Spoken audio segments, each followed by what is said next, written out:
Hello everyone, welcome to Sanmarga classes.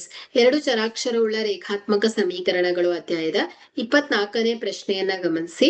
X is equal to 3 ಮತ್ತು y is equal to 2 ಇವು 3x plus 4y is equal to k ಸಮೀಕರಣದ ಪರಿಹಾರವಾಗಿದ್ದರೆ k ನ ಬೆಲೆಯನ್ನ ಕಂಡುಹಿಡಿಯಿರಿ.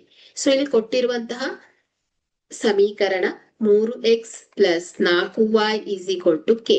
So ಇಲ್ಲಿ x is equal to 3, y is equal to 2.